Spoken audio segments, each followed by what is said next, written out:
చాలా సంవత్సరాలుగా రాఖీ పౌర్ణమి అన్నా చెల్లెళ్ళకి అక్కా తమ్ముళ్ళకి ఎంతో స్పెషల్. ఈరోజు మనతో పాటు ఉన్నారు ప్రముఖ ఆధ్యాత్మికవేత్త శ్రీ శ్రీనివాస బంగారయ్య శర్మ గారు. ఆయన అడిగి మరిన్ని విషయాలు తెలుసుకుందాం. నమస్కారం గురువుగారు. నమస్తే అమ్మ.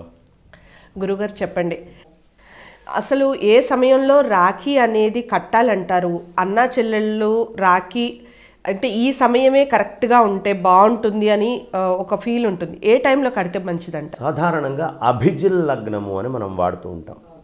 మధ్యాహ్నం పూట మనం ఏదైనా వస్తువుని ఇలా పెట్టినప్పుడు నడినెత్తి ఆ ఛాయ వచ్చినప్పుడు దాని యొక్క నీడ అటు ఇటు పాకకుండా ఉంటుందే, అది ప్రధానమైనటువంటిదమ్మా. ఈ రాఖీ కట్టేటప్పుడు ఏదైనా మంత్రం కానీ లేదా ఏదైనా ఒక వాక్యాన్ని చెప్పుకోవడం కానీ అలా ఏదైనా ఉంటుందంటారా అసలు స్పెషల్గా? దానికి సంబంధించి చెప్పండి గురువుగారు. ఉందమ్మా, దానికి కూడా ఒక చిన్న మంత్రము చెప్పేటప్పుడు కట్టుకోవడము అనే సంప్రదాయం ఉంది. ఏన బద్ధో బలిరాజా దానవేంద్రో మహాబలః. ఇది బలిని గుర్తుంచుకుంటూ చెప్పేటటువంటి వాక్యాలన్నమాట. తేత్పామసి బధ్నామి రక్షే మాచల. చక్కగా బద్ధనం చేసుకునేటువంటి మంత్రము అది చెప్తారు. స్వే స్వే కర్మణ్యభిరత సంసిద్ధిం లభతే నరః. ఈ మూడు వాక్యాలని చెప్పుకొని అప్పుడు గనక మనం రక్షాబంధనం కట్టినట్లయితే ఆ రక్షాబంధనానికి చాలా విశేషమైనటువంటి ఫలం ఉంటుంది అని పెద్దవాళ్ళు చెప్తూ ఉంటారు. అయితే దీనికి ఒక కథ ఉంది. వాస్తవానికి ఇప్పుడు మనం అన్నా చెల్లెళ్ళు ఇది కట్టుకోవడం అనేది మొదలు పెడుతున్నాం, కానీ యుధిష్ఠిరుడు అడుగుతాడు, అయ్యా మేము యుద్ధానికి దానికి దీనికి వీటన్నిటికి వెళ్తూ ఉంటాం కదా, మరి రక్ష ఇలాంటప్పుడు ఏమైనా ఉంటుందా అంటే అప్పుడు కృష్ణ పరమాత్మ యుధిష్ఠిరుడికి ఒక కథ చెప్పాడు. నాయన, పూర్వం ఇలా జరిగినప్పుడు దేవేంద్రుడికి ఇంద్రుడికి ఆయన భార్య అయినటువంటి ఇంద్రాణి ఓ రక్ష కట్టిందయ్యా, ఈ శ్రావణ పౌర్ణమి రోజే కట్టింది. అది భార్య భర్తకి కట్టడం అనే సంప్రదాయంగా ఉంది అని వ్రతోత్సవ చంద్రికాకారుడు మనకు చెప్తున్నాడు. వ్రతోత్సవ చంద్రికాకారుడు ఇది అలా కట్టుకోవాలని, కానీ ఆ సంప్రదాయం మారి అన్న చెల్లెళ్ళు అక్క తమ్ముళ్ళు వీళ్ళు కట్టుకోవడం అనేది సంప్రదాయంగా వచ్చింది. కూతుళ్ళు తండ్రికి కట్టడం అనేది కూడా ఓ సంప్రదాయంగా వచ్చింది. కాబట్టి అదేం దోషం లేదు. ఎవరైనా స్త్రీ అనేటటువంటి వాళ్ళు రక్ష ఆ రోజు కట్టాలి. కడితే అది వాళ్ళకి రక్షగా వాళ్ళని కాపాడుతూ ఉంటుంది అని పేరు. గురువుగారు మామూలుగా చెప్పండి, అంటే ఈ శ్రావణ మాసంలో వచ్చే పౌర్ణమికి ఎందుకు ఇంత విశిష్టత, దాని గురించి చెప్పండి. ఈ శ్రావణ పౌర్ణమితోటి అనేకమైనటువంటి కథలు జతపరుచుకొని ఉన్నాయి. శ్రావణ మాసం అనగానే అసలు మొత్తం మనకి ఈ మాసములోనే అన్ని రకాలైనటువంటి విశేషాలు కనిపిస్తాయి. శ్రవణ నక్షత్రం విష్ణుమూర్తికి చాలా ఇష్టం. శ్రావణ పౌర్ణమి లక్ష్మీ అమ్మవారికి చాలా ప్రధానంగా ఇష్టం. ఈ శ్రావణ మాసం శుక్రవారాలన్నీ ఇష్టం, పౌర్ణమి విశేషంగా ఇష్టం. ఏ నెలలో చంద్రుడితో పాటు కూడినటువంటి శ్రవణ నక్షత్రం ఉంటుందో దాన్ని పౌర్ణమి రోజు శ్రావణ మాసం అంటారు. చంద్రుడు ఎవరు? లక్ష్మీ అమ్మవారికి సోదరుడు. అంటే పుట్టింటి యొక్క స్పర్శ, అటు అత్తగారింటి యొక్క స్పర్శ రెండూ లక్ష్మీ అమ్మవారికి లభిస్తాయి. అందుకని ఇటు పుట్టింటితోటి అటు అత్తగారింటితోటి అనుబంధాన్ని ఉంచుకునేటటువంటి మాసం ఈ శ్రావణ మాసం. కాబట్టి ఈ శ్రావణ మాసంలో శ్రావణ శనివారాలు స్వామికి ఇష్టం. శ్రావణ సోమవారాలు పరమేశ్వరుడికి చాలా ఇష్టం. మహాకాళి, మహాలక్ష్మి, మహాసరస్వతి అమ్మవార్లకి శ్రావణ పౌర్ణమి ఇష్టం. శ్రావణ శుక్రవారాలు లక్ష్మీ అమ్మవారికి చాలా ప్రీతిపాత్రమైనటువంటివి. ఇలా అందరు దేవతలతోటి ఒక అనుబంధం ఉండేటటువంటి మాసము. వర్ష ఋతువు ఆరంభమవుతుంది. వర్ష ఋతువు వచ్చినప్పుడు అమ్మవారి పేరేమిటి? లక్ష్మీ అమ్మవారిని ప్రకృతిం వికృతిం విద్యాం అని ప్రకృతి అంటాం. అన్నిటికంటే ప్రకృతి అందంగా ఉండే మాసం ఏదమ్మా? ఇప్పుడే. ఎక్కడ చూసినా మొలకలు, ఎక్కడ చూసినా జీవం, ఎటు చూసినా చెట్లు, అంతా కూడా చాలా అందంగా నిండిపోయి ఉంటుంది. కాబట్టి అలాంటి అద్భుతమైనటువంటి శ్రావణ మాసం. ఈ శ్రావణ మాసంలో విష్ణుమూర్తికి సంబంధించినటువంటి 2 కథలు ఉన్నాయి. అందుకనే సాధారణంగా యజ్ఞోపవీతాలు మార్చుకుంటూ ఉంటారు. ఈ శ్రావణ మాసంలో కొత్తగా ఉపనయనమైనటువంటి వాళ్ళకి ఉపాకర్మ అంటూ చేస్తారు. ఇది చాలా విశేషంగా జరుగుతూ ఉంటుంది. ఎందుకు జరుగుతుందయ్యా అంటే మనకి ఆపస్తంభ సూత్రం అని, అలాగే ఋగ్వేద, యజుర్వేద, సామ, అథర్వ వేదాలు, రకరకాల వేదాలు ఉన్నాయి. ఒక్కొక్క వేదానికి ఒక్కొక్క మాసం చెప్పారు. యజుర్వేదానికి ప్రత్యేకంగా శ్రావణ పౌర్ణమి నాడు ఈ యజ్ఞోపవీతం మార్చుకోవాలి అనే విషయాన్ని మనకు తెలియపరిచారు. దీనికి కారణము హయగ్రీవుడు వేద పరిరక్షణ చేసినటువంటి రోజు. పూర్వం హయగ్రీవుడని ఓ రాక్షసుడు ఉండేవాడు.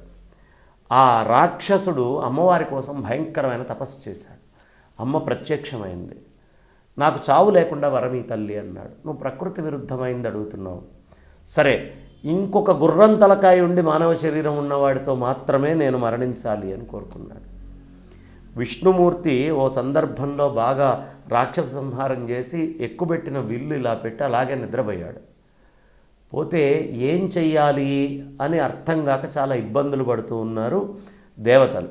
ఎందుకు? రాక్షసులు మళ్ళీ ఆయన నిద్ర చూసి పెచ్చుమీరిపోయారు. ఆయనను లేపాలి. లేపే సాహసం ఎవరు చేయలేరు విష్ణుమూర్తిని. అప్పుడు పరమేశ్వరుడు మాట చెప్పాడు. ఆయన ఏ వింటికైతే ఇలా బిగించి పెట్టాడో ఆ వింటిని గనక కొంచెం శబ్దం చేస్తే ఆయన దానంతటా ఆయన లేచి ఆయన మనకందరికీ సహకారంగా ఉంటారు. దేవతలు ఇచ్చేటటువంటి యజ్ఞయాగాదుల్లో హవిస్సులు ఆయన తీసుకుంటారు, లేకపోతే మీరు చేసే యజ్ఞాల్లో ఆయన తీసుకోరు, లేపండి. వెంటనే ఒక చిన్న పురుగుని వాళ్ళు తయారు చేసి ఆ వింటి నారని కొరికేట్టుగా తయారు చేశారు. ఆ వింటి నార అది కొరికేటప్పటికి ఆ వింటి విష్ణుమూర్తి యొక్క వింటి వేగానికి విష్ణువు శిరస్సు ఛేదమైపోయింది శరీరం నుంచి, అంత బలంగా వెళ్ళింది. అప్పుడు అంతా వెతికి ఒక గుర్రం తలకాయ తీసుకొచ్చి పెడితే ఆవిర్భాగాలన్నింటినీ కూడా ఆయన తీసుకోవడం, వేద పరిరక్షణ అనేటటువంటిది కూడా అక్కడి నుంచే యజ్ఞయాగాదుల యొక్క పరిరక్షణ జరిగింది అని ఒక కథ. రెండో కథ, విష్ణుమూర్తి వారు మధుకైటబులు అనేటటువంటి రాక్షసులు ఇద్దరు వచ్చి బ్రహ్మదేవుడి దగ్గర వేదరాశి ఉంది, ఆ వేదరాశిని దొంగతనం చేసి తీసుకెళ్ళి పాతాళంలో దాచిపెట్టుకున్నారు. బ్రహ్మదేవుడు అన్నాడు, వేదం నా దగ్గర లేకుండా నేను సృష్టి చేయలేను తండ్రి అన్నాడు. ఓ అవునా, నీ సమస్య ఇదా అని చెప్పి స్వామివారు విష్ణుమూర్తి హయగ్రీవుడి కింద వెళ్ళి ఓ దగ్గర నుంచి పెద్దగా అరిచాడు. ఏమిటి అరుపు అని వాళ్ళు ఆ అరుపు వచ్చిన ప్రదేశానికి వస్తే వేదాలు దాచిపెట్టిన ప్రదేశానికి వెళ్ళి విష్ణుమూర్తి మళ్ళీ తీసుకొచ్చి బ్రహ్మదేవుడికి వేదాన్ని ఇచ్చాడు. ఆ తర్వాత మాతోటి యుద్ధం చేయమన్నారు. హయగ్రీవుడు మధుకైటబులని సంహరించినటువంటి రోజు కూడా ఇవాళ్లే. వేదాన్ని పరిరక్షణ చేసి బ్రహ్మదేవుడికి ఇచ్చాడు కాబట్టి వేదాన్ని ఆశ్రయించి అందరూ కూడా ఈ కార్యక్రమం చేస్తారు. ఇక మిగతా అందరూ కూడా ఓ బ్రాహ్మడి దగ్గరికి వెళ్ళి దేవుడి దగ్గర ఉండేటటువంటి ఏదైనా ఒక రక్షని లేదా యజ్ఞములో ఉండేటటువంటి రక్షని కట్టించుకుంటే చాలా విశేషమైనటువంటి ఫలం ఉంటుంది రేపటి రోజున. అందుకని అది ఒకటి కట్టించుకోవాలి అంటారు. ఇలా శ్రావణ మాసం అనేకమైనటువంటి వైశిష్ట్యాలతోటి నిండి ఉందమ్మా. అయితే గురువుగారు చెప్పండి, మామూలుగా అక్కా చెల్లెళ్ళు కట్టడం అనేది ఆనవాయితీ, చాలా సంవత్సరాలుగా అది నడుస్తోంది. మరి అక్కగా భావించడం, చెల్లెలుగా భావించిన వాళ్ళు కూడా రాఖీ కట్టొచ్చా? కట్టడం వల్ల అదే ఫలితం దక్కుతుందా? దాని గురించి చెప్పండి. ఖచ్చితంగా అమ్మ. ఒకటి శరీరము, రెండు మనస్సు. మనస్సు కూడా చాలా ప్రధానమైనటువంటిది. మనస్సుతోటి ఒకళ్ళని భ్రాతృభావంతో కనుక మనం చూస్తే ఖచ్చితంగా తన సోదరుడే.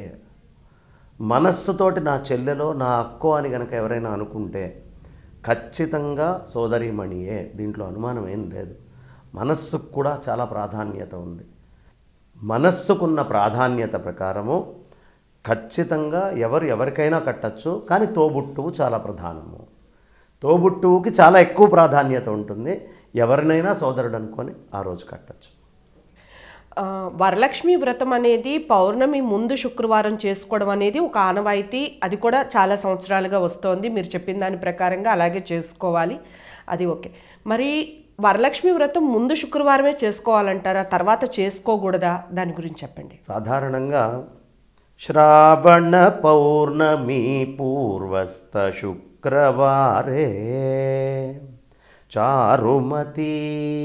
చారుమతి లాంటి ప్రముఖులందరూ పూజించినటువంటి పూజితాకారే అని ముత్తుస్వామి దీక్షితారు వారు, మన ధర్మసింధు, నిర్ణయ సింధు అన్నీ కూడా శ్రావణ పౌర్ణమికి ముందు చేసుకోమంటారు. కానీ సాధారణంగా ఆడవాళ్ళకి ఎప్పుడు ఇబ్బందులు వస్తాయో లేదు ఇంట్లో ఏ సమస్యలు వస్తాయో మనకు తెలియదు కదా. ఎవరైనా ఇక్కడ చేసుకోలేకపోతే తర్వాత వాళ్ళు చివరి వారంలోపు చేసుకోవచ్చు అనేటటువంటి ఎగ్జెంప్షన్ ఉంది. కాబట్టి చేసుకోగలిగితే ఖచ్చితంగా పౌర్ణమి ముందే శుక్రవారం చేసుకోవాలి. లేని పక్షంలో ఇబ్బందులు ఏమైనా ఉంటే తర్వాత కూడా దాన్ని చేసుకొని వ్రతం ఆగకుండా చేసుకుంటారు. వ్రతం అనేది ప్రాధాన్యత అంటారు. ఖాయంగా చేసుకోవాల్సినటువంటి